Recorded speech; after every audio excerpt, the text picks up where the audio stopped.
Cumprimento de uma forma muito especial todos aqueles que nos estão a ver na Novo Tempo ou também a ouvir na Rádio RCS. Passada mais uma semana, cá estamos para lhe trazer mais um Ser Família. Nesta série de programas onde estamos a falar de mel e fel no seio familiar, nestes primeiros programas vamos falar dos aspectos menos positivos. É isso que nos leva ao assunto do programa de hoje, que vamos falar sobre violência doméstica e abusos. Para isso, e como sempre, Daniel Bastos. Daniel, mais uma vez, bem-vindo. Obrigado. Vamos falar de violência doméstica, mas eu diria que, tradicionalmente, quando falamos de violência doméstica, olhamos para a violência física, também aquela que normalmente tem maior impacto nas famílias. Mas cada vez mais vamos ouvindo falar de outros tipos de violência, mais recentemente também a violência financeira, sobretudo sobre os idosos. Portanto, violência doméstica não é só violência física, não é? Não, de facto não. E eu, permita-me que mencione aqui o artigo 3 da Convenção do Conselho da Europa para a Prevenção e o Combate à Violência contra as Mulheres e a Violência Doméstica. E nesse referido artigo nós lemos isto: violência doméstica abrange todos os atos de violência física, sexual, psicológica ou económica que ocorrem na família ou na unidade doméstica, entre cônjuges ou ex-cônjuges, companheiros, ex-companheiros, quer o agressor coabite ou tenha coabitado ou não com a vítima. Isto, claro, afeta o casal, mas pode ser também envolver o idoso, crianças, não é? E, como dizia este artigo, neste documento internacional, pode ser outras coisas além da violência física, que essa nós conhecemos e sabemos caracterizar bem, não é? Qualquer ato de agressão física. Mas, por exemplo, a nível da violência psicológica, emocional, pode passar por gritar, insultar, humilhar, dizer que o outro não vale nada. Já viste? Isto é uma forma de abuso ou violência doméstica. Muitas vezes até outros tipos de violência mais agressiva, como a física, começam dessa forma, não é? Exatamente. Não se começa logo a agredir de um dia para o outro. Primeiro diz o que não se deve, aumenta-se o tom da voz, aquilo vai escalando até chegar à violência física. Cria-se um ambiente de desrespeito, não é? E de muita agressividade, que começa, muitas vezes, sendo verbal. Mas também é, por exemplo, considerado abuso e violência doméstica a violência sexual. Por exemplo, contactos, às vezes dentro do próprio casal, mas que não são de mútuo consentimento. Poderemos estar a falar de coação, não é? De pressão sobre o outro. Às vezes, uma exposição forçada à pornografia, por exemplo, não é? Insultos, humilhação, brutalidade, enfim, várias práticas nesse domínio. Mas, como dizias há pouco, também pode ser considerado violência doméstica aquilo que entra no plano económico. Por exemplo, isolar a vítima, impedindo-a de trabalhar, de estudar, de viver um percurso, não é? Desvalorizar aquilo que a pessoa faz, controlar os meios económicos da família, de forma que a outra pessoa nada tenha a dizer e nenhum controle tenha sobre os meios financeiros, é considerado também uma forma de abuso e de violência doméstica. E isto hoje vê-se de uma forma generalizada em alguns casos. E depois também é considerado violência doméstica a atitude de perseguir, não é? Quando há uma quebra da relação, quando há uma situação que não está resolvida, às vezes através de telefonemas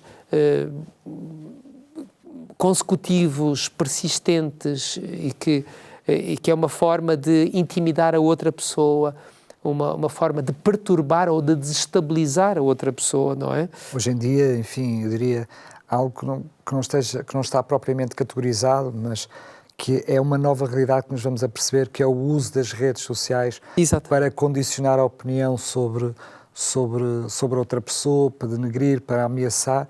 Ou seja, parece que o abuso começa a ser cada vez mais sofisticado, não é? Claro. Mas não deixa de ser abuso. Exatamente. Tudo que tem a ver com invadir a privacidade da outra pessoa, no sentido de a oprimir, humilhar, tirar partido dela, denegri-la, pode ser, de facto, uma forma de abuso. Portanto, a pergunta é óbvia. Como lidar com estas questões? Como ajudar? O que é que podemos dizer para ajudar as famílias? Eu diria, em primeiro lugar, para evitarem cair, enfim, neste erro e, sobretudo, se já estiverem também com algum tipo de abuso, como dizer basta. Não é fácil, Daniel, não é fácil. Primeiro, a vítima muitas vezes não tem a noção de que ela está a ser vítima de violência. E por isso... Às vezes, desculpa ter-te interrompido, às vezes até acontece o contrário, não é? Por mais estranho que pareça, que é a vítima culpabiliza-se. Ele faz isto porque eu fiz assim. Ou porque eu agi desta maneira. Arranja uma culpa para a atitude errada do outro nela mesma. Não? Exatamente. Nós estivemos a falar aqui sobre a personalidade narcisista, o gaslighting, que é fazer a vítima duvidar de si mesmo, duvidar dos seus pensamentos, da sua compreensão, da sua narrativa da realidade, não é? E muitas vezes há aqui um jogo psicológico, uma coisa brutal mesmo, triste, em que a outra pessoa, a vítima neste caso, é completamente anulada, não é? E como muitas vezes ela está numa situação muito frágil, não é? Está muito fragilizada, às vezes é complicado ajudar esta pessoa assim, porque existe aqui o medo, e o medo de muitas coisas, de ficar sozinho, por exemplo, se houver uma denúncia, existe aquele desejo de preservar a unidade familiar, não é? Porque quando a pessoa faz uma denúncia, depois a lei é clara, existem medidas de coação, existem medidas punitivas para este tipo de comportamento e, portanto, a família pode vir a sofrer ainda mais, não é? Em virtude de uma intervenção legal. E, sobretudo, enfim, quando existem filhos, quando existe uma dependência económica muito grande também, não é? Ou seja, a vítima, ela não tem condições de enfrentar sozinha as suas responsabilidades financeiras e então... Desculpa, Daniel, e às vezes é só o medo e a vergonha da exposição no contexto familiar, no seu contexto religioso, por exemplo, na sua congregação, na sua igreja, reconhecer que é vítima, expor o seu lar àquela situação, muitas vezes levam pessoas a silenciar-se e viver estas situações durante anos desafios, não é? As coisas podem durar muito tempo e às vezes até a própria desconfiança ou falta de confiança nas instituições, no sentido de saber que as coisas serão tratadas de uma forma correta. Sobretudo a violência física, muitas vezes, há mesmo receio das autoridades que sejam capazes de controlar o agressor e também pela vida se exporem, não é? Exatamente. Daí que é preciso estar ao lado da vítima, mas estar ao lado da vítima é também saber respeitar a decisão que a vítima toma. Ela pode não estar ainda pronta para sair daquela relação, dizer-lhe que a violência não é responsabilidade dela, da vítima, não é? Como dizias, é sempre responsabilidade de quem, de quem é o autor desta violência e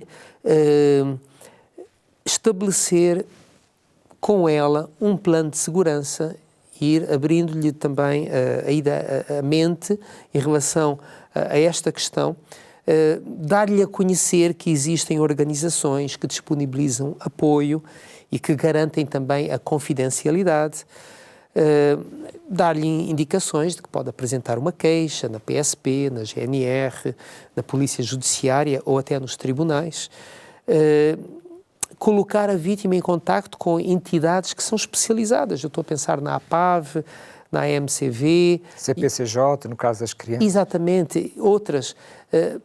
Ir dando elementos para que a vítima possa amadurecer a sua compreensão do assunto, a compreensão da sua própria realidade, de forma a poder tomar a decisão certa no momento certo, porque permanecer num contexto de violência doméstica não é bom para ninguém, inclusivamente não é bom para o agressor. Sendo que, em algumas zonas do país, também já há programas específicos para trabalhar com os próprios agressores. Ou seja, claro, muitas vezes a denúncia não vai beneficiar apenas aquele que é a vítima, mas quando denunciamos, quando divulgamos, também estamos de alguma forma a querer ajudar o agressor, não é? Muito bem, vamos fazer um pequenino intervalo, é muito pequenino, fique a refletir nestes assuntos, mas não saia daí. Já a seguir, em 2 minutinhos, estamos de volta e com uma oferta especial para si. Até já. TV Novo Tempo, o canal da família, o canal da esperança. E cá estamos de volta para a segunda parte do Ser Família de hoje. Dizer-lhe que, como habitualmente neste programa, temos o conjunto de revistas e de guias de estudo que normalmente lhe oferecemos, e o que eu proponho para si hoje é este guia de estudo Entre Famílias, que tem um conjunto de lições, chamemos-lhe assim, ao longo de toda a revista, que abrange e aborda as diferentes áreas e desafios no contexto familiar, desde a questão financeira, o diálogo, a educação, a sexualidade e muitos outros, e também com partes muito práticas e também exercícios que pode fazer em conjunto com a sua família e dessa maneira aprender em conjunto a lidar com os desafios na família, porque, como sabemos, eles existem, temos é que ter as ferramentas certas para lidar com eles. E o que é que pode fazer para receber gratuitamente este guia de estudo? Basta enviar-nos uma mensagem para o nosso telemóvel a dizer Entre Famílias, que é o nome deste guia de estudo, para o número de telefone 933 93 9291. 933 93 9291. Não hesite, envie-nos já a sua mensagem e entraremos em contacto consigo assim que for possível. Daniel, estamos a falar de um flagelo que infelizmente ainda não conseguimos erradicar das nossas famílias, que é a violência doméstica, e eu perguntar-te-ia, enfim, apesar de ser, eu diria, muito abrangente e daria para vários programas, quais são as consequências para uma família que se vê a determinada altura com vítima deste flagelo que é a violência doméstica?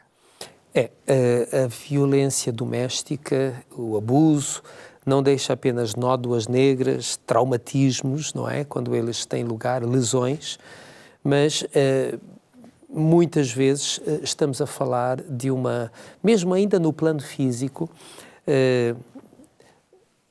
as vítimas acabam por se tornar elas dependentes de substâncias. Temos casos de automutilações, o sono, a perturbação do sono, e a nível da saúde mental, bem, uma vítima, ela sofre de tristeza, de vergonha, de medo, sentimentos de culpa também, um sentimento de impotência, de incapacidade, não é? A ansiedade, a angústia, a depressão, enfim, a lista é enorme, não é? A nível do ambiente social, como a vítima muitas vezes ela acaba por ser destituída da sua individualidade, porque ela é esmagada, é oprimida, ela acaba também por se isolar ou ser isolada. Então, na prática, ela acaba por se ver sem um suporte social e familiar adequado. ela muitas vezes, até por manipulação ou intenção do próprio agressor, ela acaba por ser deslocada várias vezes da sua região geográfica. Portanto, não tem relacionamentos profundos, ela tem uma participação muito fraca na vida da sociedade, na vida da comunidade e depois, economicamente falando, normalmente caracteriza-se por uma dependência económica, por empregos muito fracos ou precários, absentismo, baixos salários, perda de emprego, enfim. De facto, este fenómeno da violência e do abuso doméstico está associado a um sem número de problemas graves para as famílias, para as pessoas e, portanto, a sociedade tem todo o dever de se pronunciar sobre este problema. Claro. Mas, Daniel, se é verdade o que tu estás a dizer, não é menos verdade que muitas vezes acontece até das famílias que menos esperamos. E porque ela é realmente tão mascarada, tão escondida, a vítima consegue esconder daqueles que estão à sua volta, que quando muitas vezes percebemos que havia violência doméstica dentro daquele lar, ficamos surpreendidos. Também há este lado. A maquilhagem muitas vezes faz milagres e as coisas acontecem, mesmo que seja de uma forma esporádica, deixa as suas marcas, mas nós não conseguimos perceber. Por outro lado, como vimos, ela pode surgir de uma forma progressiva, lenta, sem nós nos apercebermos do que está a acontecer. Portanto, é importante, como famílias, enfim, no contexto deste programa, nós ensinamos o que é ser família, Claro. o que é o amor. Mas também não achas que seria interessante e importante ensinarmos o que não é o amor? Exato. Porque quando nós vimos determinadas atitudes, se nós conseguimos compreender, não, isto não pode ser resultado do amor, já nos deixa alguns alertas, não é? Exatamente. E o amor, numa definição clássica de Paulo, não busca os seus próprios interesses, não é egoísta. E é para estes pequenos sinais que nós lá em casa devemos estar alerta, porque quando eu começo a impor a minha vontade, eu começo a querer obrigar a outra pessoa a fazer as coisas porque eu quero que seja assim e ponto final, não é? É interessante que Ellen White, no livro Lar Cristão, ela diz que a pessoa impor a sua vontade ao outro e reter o amor são duas coisas que não batem certo. Até opostas, não é? Exatamente, ou é um ou é outro, não é? E quando temos este comportamento, este paradigma, ele vai se tornando uma norma, uma prática corrente, nós sabemos que podemos estar no mau caminho, não é? E é preciso perceber isto. Às vezes dizias que estas coisas acontecem onde nós menos esperamos. E, por exemplo, onde nós menos esperávamos era que, por exemplo, em famílias cristãs isto acontecesse, não é? Porque estas pessoas até conhecem bem a Bíblia, os princípios e ouvem tanto falar e falam tanto de amor. Então é importante saber o que é amor, mas também é importante saber o que não é amor. E, por exemplo, a Bíblia diz, onde existe o Espírito do Senhor, aí há liberdade, não é? Então, uma característica do amor é esta liberdade. Se as pessoas não têm esta liberdade e se elas se sentem oprimidas, aqui já temos um mau indício, não é? Willard Harley, que já mencionamos neste programa, noutros episódios, ele fala sobre os destruidores do amor. E uma delas é exatamente a exigência egoísta, a crítica desrespeitadora, as explosões da ira. Enfim, em 1 João 4,18, é um texto bíblico que diz que no amor não há temor. Se há um, não há o outro. O ambiente de medo, de coação, que é o ambiente que caracteriza a violência e o abuso doméstico, certamente que isto não é amor, não é? Antes, diz João, o perfeito amor lança fora o temor, porque o temor tem consigo a pena e o que teme não é perfeito em amor. Então, nós temos aqui claramente uma pista, uma indicação de que o amor não induz ao temor, não é? Não provoca. A definição de 1 Coríntios, que nós conhecemos bem, é muito abrangente. E se nós refletíssemos, meditássemos um pouco sobre isto e tentássemos nos autoanalisarmos à medida que temos as nossas interações em família, talvez iríamos chegar à conclusão de que precisamos do verdadeiro amor, não é? Eu diria todos nós. Todos nós. Todos nós. Ou seja, nós estamos a falar algo que seja apenas para lares onde há algum tipo de violência, não é? Exatamente. É verdade que há aquela música All You Need Is Love, não é? Mas o amor pode ser tanta coisa, não é? Em nome do amor faz-se também cada coisa. Paulo diz, o amor é sofredor, é benigno, não é invejoso, não trata com leviandade, não se ensoberbece. Desculpa, eu vou-te interromper, porque estou a imaginar algumas das pessoas que nos possam estar a ouvir e só o início da frase, muitas vezes é exatamente o motivo porque leva a que as pessoas não revelem que estão a ser vítimas. Essa noção de que o amor é sofredor. Não é isso que o texto está a querer dizer, não é? Claro. O texto não está a querer dizer que, olha, tens que aguentar. Ele bate-te, mas ele é a cabeça de casal. Olha, tens que aguentar, foi com ele que casaste, a escolha foi tua. Quantas vezes nós ouvimos, muitas vezes, comentários, a expressão é minha, infelizes destes, não é? Justificando a violência. Não é este o tipo de sofrimento que Deus pede. Pois. Certamente que o que Paulo está a querer dizer não é que eu deva fazer sofrer alguém e amar essa pessoa ao mesmo tempo, não é? Portanto, a ótica aqui, muitas vezes nós manipulamos, não é? Usamos os textos para justificar os nossos comportamentos, não é? Se é verdade que a vítima pode pensar, bem, as tantas deve ser assim, por outro lado, o outro lado devia pensar, calma lá, eu não amo porque eu estou a fazer alguém sofrer, não é? Portanto, sofrer, quem sofre sou eu porque amo. Exato. Sou eu que decido abdicar, sou eu que decido condescender, ceder por amor. E essa lógica faz com que se instale um ambiente de amor.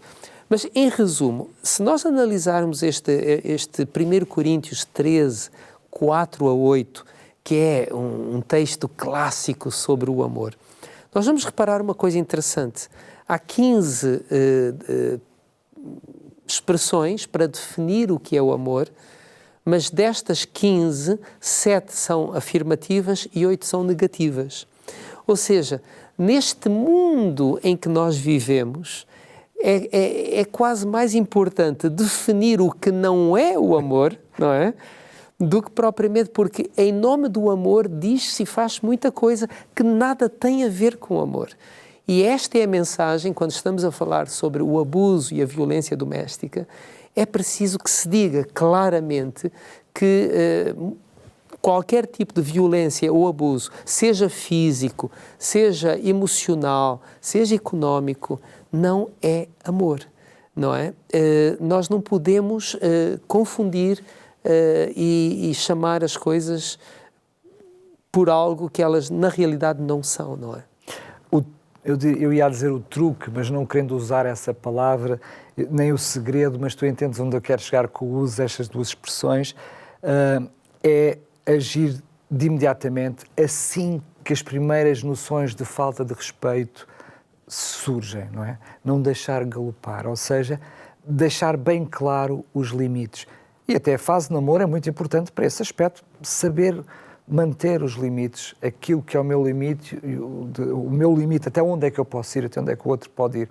Não devemos negligenciar isso nessa fase, pois não? E se há violência, por exemplo, já na fase do namoro, então imagina. A última coisa talvez que eu gostaria de deixar é que é importante a tomada de consciência mas é preciso buscar e pedir ajuda. Quando uma situação destas está instalada, é preciso pedir ajuda e ninguém deve ser deixada a sofrer ou deixado, porque a violência também afeta os homens. Ninguém deve sofrer isto sozinho. Eu diria ajuda e ajuda especializada, não é? Muitas vezes temos que bater à porta certa, não é? Exatamente. Muito bem, chegamos ao fim de mais um Ser Família. Lembramos que este programa não é propriamente os aspectos que nós gostaríamos de falar, mas é cada vez mais pertinente que eles também não sejam esquecidos. Por isso lhe trazemos estes assuntos até si e nos próximos programas ainda vamos continuar a falar também de fel, para depois lhe podermos trazer o mel, as coisas positivas. O que é também muito positivo é o guia de estudo que tenho para lhe oferecer, Entre Família, um guia de estudo fantástico com um conjunto alargado de lições para que, em conjunto como família, possam aprender a ser família. Tem também alguns aspectos menos positivos, como os principais desafios que as famílias enfrentam e como poder ultrapassá-los. E em cada capítulo tem um conjunto de testes que pode fazer também a si mesmo para tentar perceber e avaliar, porque muitas vezes também não temos noção bem concreta de como as coisas em determinada área vão correndo. E este guia de estudo é totalmente gratuito e ainda uma pérolazinha. Vai encontrar também aqui vários textos bíblicos para saber a vontade de Deus para as nossas famílias. Já sabe, para pedir este guia de estudo, basta enviar uma mensagem a dizer Entre Família para o 933 93 92 91. Este programa estará disponível em podcast em radiorcs.pt e também no Novo Tempo, no YouTube da Novo Tempo Portugal. Fica aqui um grande abraço, marcamos encontro no próximo Ser Família. Até lá, se Deus quiser.